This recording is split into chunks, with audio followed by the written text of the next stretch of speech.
पुणे आणि पिंपरी चिंचवडमध्ये मिथेनॉलयुक्त विषारी दारूमुळे मोठी दुर्घटना घडली असून आतापर्यंत 15 जणांचा मृत्यू झाला आहे.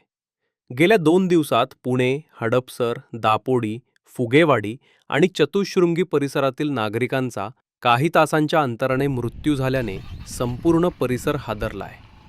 तपासादरम्यान या मृत्यूमागे मिथेनॉल मिश्रित विषारी दारू असल्याचं समोर आले आहे.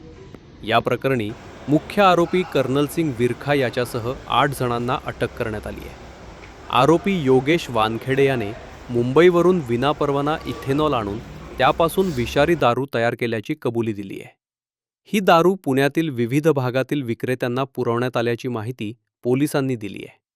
काही जणांची प्रकृती अद्याप गंभीर असून मृतांचा आकडा वाढण्याची भीती व्यक्त केली जात आहे. दरम्यान या घटनेनंतर राष्ट्रवादी काँग्रेसचे आमदार रोहित पवार यांनी हडपसर परिसरातील संबंधित दारू अड्ड्यावर जाऊन तोडफोड केली. तर पुणे पोलीस आयुक्त अमितेश कुमार यांनी स्वतः हडपसर पोलीस स्टेशनमध्ये पोहोचत तपासाचा आढावा घेत संबंधित अधिकाऱ्यांना कठोर कारवाईच्या सूचना दिल्या आहेत. जे गोष्टी समोर आलेली आहे त्यामध्ये 4 सस्पिशियस डेथ्स आहेत. यामध्ये ॲडमिट ज्यावेळी झाले होते ते हॉस्पिटलला त्यावेळी हिस्ट्री ऑफ इंटॉक्सिकेशन अशा प्रकारची गोष्टी समोर आली होती.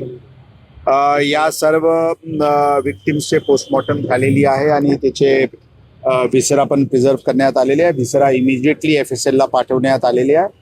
आज संध्याकाळी रात्रीपर्यंत व्हिसराचे रिपोर्ट आल्यावरून स्पष्ट काय कंटेंट त्यामध्ये होता आणि एक्झॅक्टली काय कॉज ऑफ डेथ होता ते समजेल. परंतु जे गोष्टी बाजूचे पोलीस युनिटला तपासामध्ये जी गोष्टी समोर आलेली आहे त्या अनुषंगाने आम्ही या प्रकरणात culpable homicide not amounting to murder, poisoning आणि इलिसिट लिकर या कलमाखाली एक गुन्हा आम्ही इथे दाखल करत आहे. त्याचे तपास तात्काळ युद्ध पातळीवर ऑलरेडी सुरू आहे. त्याचे तपास होईल.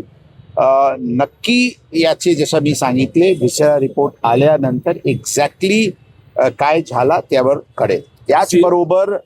त्याचबरोबर पूर्ण परिसराचे जे विक्टिम्सचे राहणारे ठिकाणचे तसेच जिथे एलेज्ड कन्झम्पशन झालेली आहे त्या ठिकाणाची CCTVचे बारीकरित्याने पडताळणी होत आहे. त्याच्याबद्दल पण आज रात्रीपर्यंत त्याचे क्लॅरिटी येईल. क्लॅरिटी आल्यानंतर आपल्याला डिटेल माहिती या गोष्टीवर कळवण्यात येईल.